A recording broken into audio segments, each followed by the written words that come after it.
Donc, bonjour à tous, je m'appelle Elizabeth Shively, je suis une étudiante à la maîtrise à Polytechnique Montréal et je vous présente aujourd'hui mon projet de recherche, le potentiel des fils plantés aérés pour le traitement de l'exivia jeune d'un lieu d'enfouissement technique.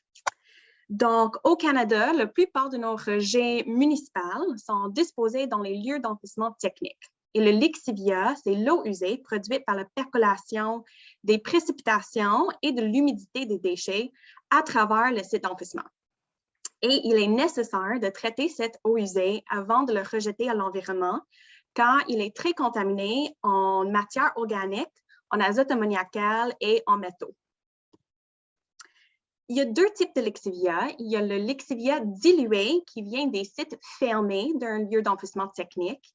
Et il y a le lixivia jeune qui est plus concentré, qui vient des sites en opération. Le lixivia dilué peut être traité avec les technologies moins intensives, comme les étangs aérés. Mais le lixivia concentré ou le lixivia jeune est toujours traité par les technologies plus intensives, comme un réacteur à batch séquentiel ou l'osmose inverse, qui sont les technologies qui sont difficiles et compliquées à gérer et qui sont très énergivores. Donc, il y a un besoin pour un traitement qui est aussi efficace, mais moins intensif pour le lixivia jeune. Donc, nous avons installé 5 filtres plantés aérés à l'échelle pilote en parallèle dans un serre à Montréal.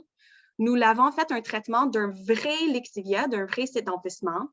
Et ici, il y a un schéma de notre expérience.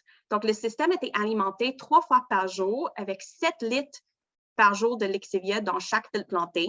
Ça passait premièrement par un réacteur anaérobie pour enlever une partie des métaux.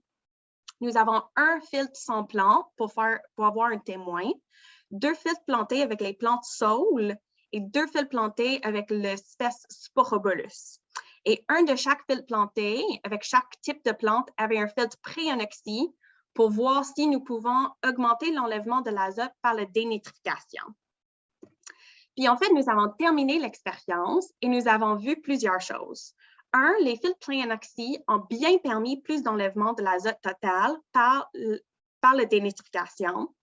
Les filtres plantés aérés ont eu un traitement très efficace de la lixivia jeune et la plantation n'avait pas beaucoup d'impact sur la qualité de traitement.